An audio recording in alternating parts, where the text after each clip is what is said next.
কথা বলুন। দেখো তাহলে আমরা যেখানে সংখ্যাগুলি রেখেছি √12, √15, √18, √21, √22, √24, √27, √28, √30, √32, √33, √35।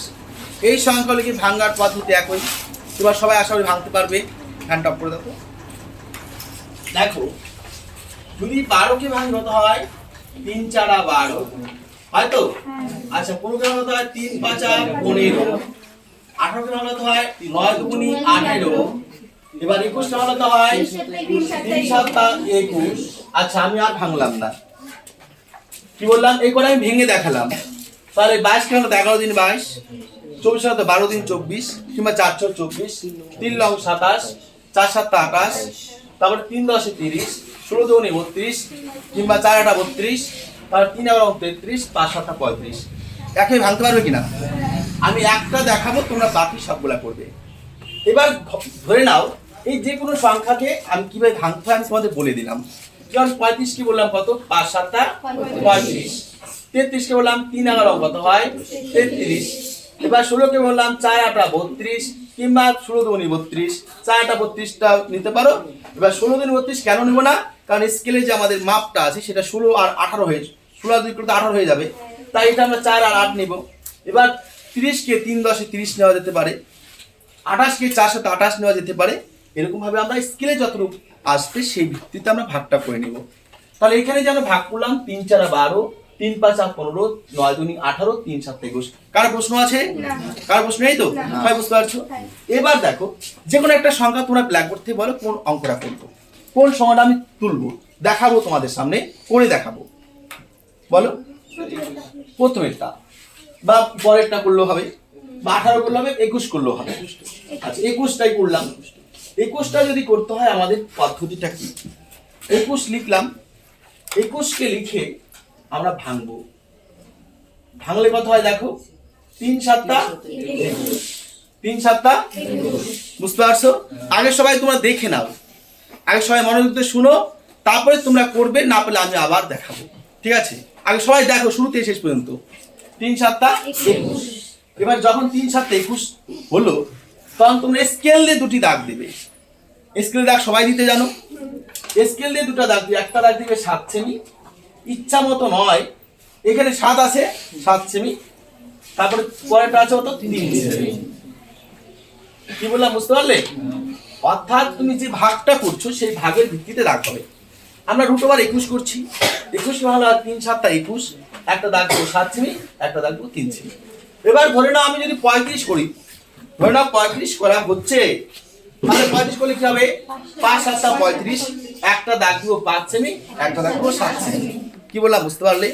এবার ধরে নাও পরীক্ষা আসলো 33 সেমি, তাহলে আমি কি করব? 3 11 33, একটা দাগ দেবো 3 সেমি, একটা দাগ দেবো 11 সেমি। প্রশ্ন আছে? এবার তুমি যেটা করবে, যে বাহু দুটো অঙ্কন করবে সেই দুটো বাহু দুটোর যোগফল কত? এটা হচ্ছে 7 আর 3, 7 আর 3 কত হবে? 10। 10 সেমির থেকে বেশি বড় খাতার মাঝামাঝি একটা দাগ দেবে। কি বললাম? 10 সেমির থেকে বেশি। দাঁড়াও আগে দেখে নাও, আগে দেখে নাও, বুঝে নাও। আমি যাচ্ছি না, আমি তোমাদের ছেড়ে যাচ্ছি না, আমার কোনো তাড়া নেই। অথবা এবার নাম দিব এ, নাম দেবো কি?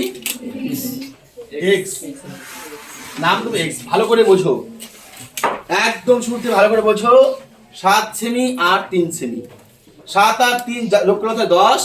আমি তোমরা কিন্তু স্কেল দেবে, আমি অনুমান করে দিচ্ছি, তোমরা স্কেল দিয়ে মেপে দেবে। 10 সেমির থেকে বেশি দাগ দিলাম, হয়েছে? এবার দাগ দেওয়ার পরে তুমি 7 সেমির মাপ নেবে। কত সেমির মাপ? 7 সেমি মাপ বলতে বড় বাহুটার মাপটা আগে নেবে। এবার এখানে যদি 7 থাকে 7 নেবে, 5 থাকলে 5 নেবে, 9 থাকলে 9 নেবে। যে বাহুটা তুমি অঙ্কন করবে সেই বড় বাহুটার মাপ নেবে। কেউ যদি বলে স্যার ছোটটা নেবো, অসুবিধা নেই, বড়টা নিলে দেখতে একটু সুন্দর দেখা যায়, আর আমরা সবাই তো সুন্দর ভালোবাসি। তাহলে কত? 7 সেমি, বড় বাহু কত? 7 সেমি। এই পেন্সিল কম্পাস দিয়ে 7 সেমি মাপটা নেব। কখনোই পেন্সিল কম্পাস কাটা এই পাশে বসাবে না, বসাবে কোথায়? এই পাশে। বসানোর পরে এখানে পেন্সিল কম্পাস কাটা বসালে এই মাপটা এখানে কেটে দেবে, এটা বলা হয় কি? অঙ্কন চিহ্ন। এই মাপটা নেবার পরে এই বিন্দুতে কাটা বসি কাটলে নাম দিলে কি বললাম। এই যে 7 সেমি মাপ নিলাম, মাপ নিয়ে এখানে কাটা বসি কাটলাম। প্রশ্ন আছে? আর প্রশ্ন আছে? এবার দেখো মাপ নিব কত? 3 সেমি। কত মাপ নিব? 3 সেমি। এবার এই যে দেখো এই বিন্দু থেকে এখানে কাটা বসাবো, কাটা বসিয়ে এইখানে মাপ নিয়ে এখানেও কেটে দেবো, এটা বলে অঙ্কন চিহ্ন। এবার ঠিক একই ভাবে ওই একই মাপের পরিবর্তন না ঘটিয়ে বি বিন্দুতে কাটা বসাবো। কোথায়? বি বিন্দুতে কাটা বসালাম, নাম দেবো কি? সি। বোঝা গেল? এবার তোমরা এ এবং সি, এখানে কিন্তু অনেকেই ভুল করে, এ এবং সি বিন্দুর অর্ধেকের বেশি মাপ নিব। এবার এখানে যদি তোমাদের অসুবিধা হয় কতটুকু নিব বুঝতে পারি কিনা নাই, তাহলে বড় বাহুটার মাপ নেবে। কোন বাহুটার মাপ নেবে? বড় বাহুর মাপ না নিলেও হবে, কিন্তু অর্ধের বেশি নিলেই হবে। কিন্তু অনেকেই অঙ্ক কিছু বুঝতে পারো না, তাদের সুবিধার জন্য বড় বাহুটার মাপ নিলে, আর সবাই নিলেও অসুবিধা নেই। তাহলে মাপ নেবার পরে এ বিন্দুতে কাটা বসিয়ে কাটবো উপরে, কাটবো কোথায়? নিচে। উপরে কাটবো, নিচে কাটবো। ঠিক একই মাপ নিয়ে সি বিন্দুতে কাটা বসাবো। কোথায় বসাবো? সি বিন্দুতে কাটা বসাবো। অনেকেই কিন্তু এখানে ভুল করে বসে, অনেকে বি বিন্দুতে কাটা বসায়। কোথায় কাটা বসাবো? সি বিন্দুতে কাটবো উপরে, কাটবো কোথায়? নিচে। কাটা হলো। এইবার দেখো এই যে বিন্দুটা আর এই বিন্দুটা মিলিয়ে সোজা একটা দাগ দিব। কি করবো? একটা সোজা একটা দাগ দিব। মনে রাখবে এই যে দেখো বিন্দু উৎপন্ন হবে, যে দুটি কি দেখো দুটি চাপ মিলিত হয়েছে, হয়েছে না? এই যে যেখানে স্পর্শ বিন্দু হয়েছে সেই স্পর্শ বিন্দু ঠিক মাঝখান দিয়ে যাবে। এবার এই যে মাঝখানে একটা বিন্দু আছে, এটার নাম দিলাম ও। কি দিলাম? ও দিলাম। এবার ও বিন্দুতে কাটা বসাবো। ও বিন্দুতে কাটা বসি এ বিন্দুর মাপ নিব। কার মাপ নিব? এ বিন্দুর মাপ নিয়ে এখান থেকে আমরা যুক্ত করব। কোথায়? যুক্ত হলে দেখবে সি বিন্দুতে চলে যাবে। কোথায় যাবে? সি বিন্দুতে যখন চলে যাবে, এবার বি বিন্দুতে 90 ডিগ্রি কোণ উৎপন্ন হবে। কত ডিগ্রি কোণ? বি বিন্দুতে কত ডিগ্রি কোণ উৎপন্ন হবে? 90 ডিগ্রি কোণ উৎপন্ন করতে গেলে পেন্সিল কম্পাসটা একটা সাধারণ একটা মাপ নেবে। দেখো নির্দিষ্ট মাপ নেই, তুমি মোটামুটি একটা অনুমান সাপেক্ষ এইটুকু নিতে পারো। দেখতে পাচ্ছ সবাই? এইটুকু নিলে এটা নিয়ে বি বিন্দুতে 90 ডিগ্রি কোণ উৎপন্ন করবো। এবার অনেকেই বলতো স্যার ভুলে গেছি, স্যার ভুলে গেছি। ভুলে যেতেই পারো, অসুবিধা কোথায়? এই মাপটা নিয়ে আমাকে 3 বার কাটবো, 2 বার পাশাপাশি, 1 বার উপরে। দেখো কিভাবে হয়, শুধু মনে রাখবে ধাপে ধাপে, কোনো ব্যাপার নয়। মাপ নিয়ে এখানে কাটা বসালে, কাটা বসিয়ে দেখো এই পাশ থেকে একদম এখানে যুক্ত করলে, বি বিন্দু ডান পাশে যুক্ত করে দিলে, যে মাপটা নিয়েছো সেই মাপটা পরিবর্তন ঘটাবে না। এবার এই বিন্দুতে কাটা বসালে, কাটা বসিয়ে কয়বার কাটবে? 1 বার কাটলে ঠিক পরের বার আবার যেখানে কেটেছো সেখানে কাটা বসিয়ে একটু বড় করে উপর দিকে কাটবে। হয়ে গেল। এবার যেখানে কেটেছো ঠিক সেখানে কাটা বসাও, কাটা বসিয়ে আবার উপর দিকে কাটো। কাটলে এটা হলো 90 ডিগ্রি। এবার দেখো এই যে 90 ডিগ্রি কোণটা 90 ডিগ্রি অঙ্কন করলে, এই যে বি বিন্দু থেকে এই বিন্দুটা মিলিয়ে এই যে একটা চাপ অঙ্কন করছে অর্ধবৃত্ত, ঠিক এইটুকু পর্যন্ত চলে যাবে। আমার দাগটা বাঁকা হচ্ছে, তোমাদের দাগটা যেন বাঁকা না হয়। দাগের উপরে যাবে না, ঠিক দাগ পর্যন্ত যাবে। হলো?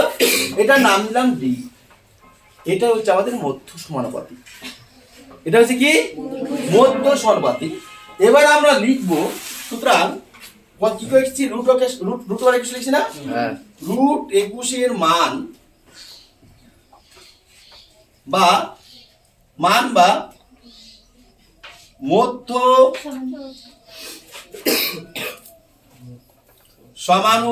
সমানুপাতি হলো কি? বি থেকে ডি। কি হলো? বিডি হলো। এবার বিডি এর মান,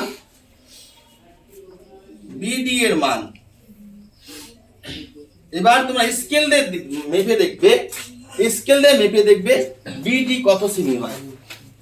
স্কেলে মেপে দেখবে বিডি কত সেমি হয়। যত সেমি হবে এখানে তত সেমি লিখবে, সেমি আসবে। যেমন আমি যদি না করি 21 আছে, কত আছে? 21 করে 4 4 আর 16, 21 থেকে 16 তো 5, অর্থাৎ 4.5। এবার তোমাদের মাপের পরিপ্রেক্ষিতে কারো আসবে 4.4, কারো 4.5, কারো 4.6। অ্যাকুরেট যে অঙ্ক বলে সেই অঙ্কটি উত্তর হবে প্রায় 4.5। এই যে প্রায় বললাম তার মানে কি একটু কম বেশ হতে পারে, বুঝতে পারলে তো? তাহলে এটা স্কেল দিয়ে মেপে দেখবে। আর স্কেল যদি মেপে না দেবো তাহলে কি বললাম 21 কে বর্গমূল করলে কত হয়? 4 4 16, 4 বার দেওয়া যায় 16। যেটা বর্গ যাবে, যেটা বর্গমূল যাবে সেটা সামনে লিখবে। এবার সংখ্যার থেকে বর্গমূল যেটা আছে সেটা বাদ দিয়ে দশমিক পর লিখবে, হয়ে গেল। তাহলে এটা হচ্ছে আমাদের পূর্ণাঙ্গ কি সম্পর্ক। এবার ধরে নাও, এটা আমি দেখালাম, এবার একটু পর ধরে নাও পরীক্ষা প্রশ্ন আসলো 2√7, কিংবা পরীক্ষা প্রশ্ন আসলো 2√3, কিংবা পরীক্ষা আসলো 3√2 প্রশ্ন আসলো, তোমরা কি বলবে?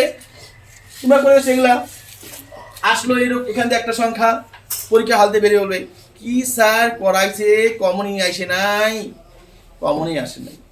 তাহলে এটাও কিন্তু একইভাবে করতে হবে। আমি বলে দিচ্ছি, দেখো যেটা থাকবে যে 2√7 যে আছে, এটাকে আমরা যখন করব, যে সংখ্যাটা বর্গের রুটের বাইরে থাকবে তার বর্গ করতে হবে। কত? 2 দুগুণী 4, নিচে ওটা 7।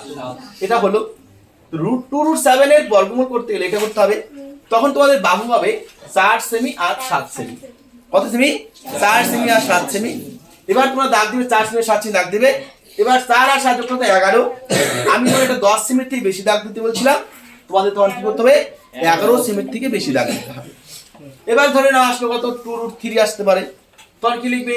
2√3 সমান সমান কত আসবে? বাইরে যেটা আছে সেটার বর্গ হবে 2 দুগুণী 4 গুণন 3। তখন তোমরা কি করবে? 4 সেমি আর 3 সেমি দাগ দিবে। বোঝা গেল কি বললাম? এই 4 আর 3 যোগ করলে 7, তখন 7 সেমি থেকে বড় দাগ দেবে। আর বাকিটা সম্পূর্ণ একই প্রসেস। 3√2 আসলো, সমস্যা কত হবে? 3 3 9 √2, তাই তো? 3 3 9, অর্থাৎ যে সংখ্যা √এর বাইরে থাকবে তার বর্গ করতে হবে। গেল। তখন ভাগ কত আসবে? 9 আর 2, 9 আর 2 যোগ করতে 11, 11 সেমি থেকে বেশি দাগ দিবে। একই পদ্ধতি আসবে। আর তোমার স্কেল দিয়ে মেপে যা পাবে সেটাই তোমাদের কি মান হবে। কিংবা যদি অঙ্ক করে করো তাহলে একই পদ্ধতিতে আসবে। এবার ধরে নাও, তাহলে কোনো যে এখানে যে কোনো সংখ্যা যদি আসে তোমরা করতে পারবে, করতে পারবে। এবার ধরে নাও পরীক্ষা আসলো √19, কিংবা আসলো পরীক্ষা আসলো √29, কিংবা পরীক্ষা আসলো √31। 31 কে যদি আমরা ভাঙি, দেখো 31 কে যদি আমরা ভাঙতে যাই, √31 কে যদি ভাঙতে যাই তাহলে সমান সমান হচ্ছে 31 অক্ষে 31। দেখো এবার 31 সেমি কোন স্কেলে কি দাগ আছে? দাগ নেই। তখন আমরা কি করব? তাহলে আমরা কি বলবো? পরীক্ষায় আসবে না, কমন নেই, পারবো না, বলা যাবে না। এটার একটা পদ্ধতি আছে। অর্থাৎ মৌলিক সংখ্যা যে থাকবে, যে কোনো মৌলিক সংখ্যাকে 5 দ্বারা ভাগ করতে হয়। কত ভাগ করতে হয়? 5 দ্বারা। তাহলে আমি একটু মুছে দিচ্ছি। এবার দেখো আমি দেখাচ্ছি তোমাদের মৌলিক সংখ্যা যখন আসবে তখন তোমরা কি করবে। ধরে নাও আসলে 29 সংখ্যা। 29টা কিন্তু এই পদ্ধতিতে একইভাবে করতে পারবো। কিভাবে? 29 যখন আসবে সমান 29 লিখবে, রাফে তোমরা ভাগ করবে কত দ্বারা? 5 দ্বারা। যে কোনো মৌলিক সংখ্যা যখন আসবে তাকে 5 দ্বারা ভাগ করতে হবে। যাই আসুক না কেন, মৌলিক সংখ্যা মানে এক বাদে বা সেই সংখ্যা ছাড়া অন্য কোনো সংখ্যা দ্বারা ভাগ করা বা বিভাজন করা যায় না, তাকে বলা হয় কি? মৌলিক সংখ্যা। 29 কে ভাঙা যায়? 29 অক্ষে 29, 29 বা 1 ছাড়া যায় না। তাই মৌলিক সংখ্যা এটাকে ভাগ করতে হবে কত দ্বারা? 5 দ্বারা। কত দ্বারা? 5 দ্বারা। তাহলে 5 এর ঘরে নামাতে করতে হবে 5 5 25, 5 6 30, 6 বার দেওয়া যায় না, 5 বার, 5 5 25। 29 থেকে 25 বাদ দাও, 4 দশমিক দিব, 5 8 24। কোন প্রশ্ন আছে? তাহলে একটি ভাগ কত হবে? √এর পর 5 গুণন আরেকটা ভাগ হবে 5.8। এবার তোমাদের এখানে কি করতে হবে? 7 সেমি জায়গায় 5 সেমি বাহু আঁকবে আর আরেকটা 5.8 সেমি বাহু আঁকবে। দুটার যোগফল কত হবে? 5 5 10 11। ধরুন 11 কাছাকাছি। 11 থেকে বড় দাগ দেবে, বাকিটা একই পদ্ধতিতে করবে। কি পারবে না? সবাই পারবে তো? আচ্ছা, এরপরে ধরে নাও আসলো 23। এটা মৌলিক সংখ্যা। একই ভাবে কি করতে হবে? 23 কেও আমাদের 5 দ্বারা ভাগ করতে হবে। 4 5 কত হয়? 20। এবার 23 থেকে 20 বাদ দাও, কত হয়? 3 এখানে কি দেবো? কি দেবো সবাই? দশমিক। দশমিক কি পাবো? তাহলে 5 দ্বারা কততে যায়? সবাই একসাথে বলবে। কত হয়? শুনিনি, কত হয়? 5 6 30। 5 6 30। তাহলে কত হলো? 5 গুণন কত হবে? 4.6। তাহলে একটা দাগ কত হবে? 5 সেমি। একটা দাগ কত হবে? 4.6 সেমি। করে একইভাবে করতে হবে। বুঝতে পারলে? এবার তোমাদের প্রত্যেকটা কাজ রয়ে গেল, না পারলে তো আবার অবশ্যই আছে। এবার তোমরা এটা করো, না পারলে আমি আবার করাবো।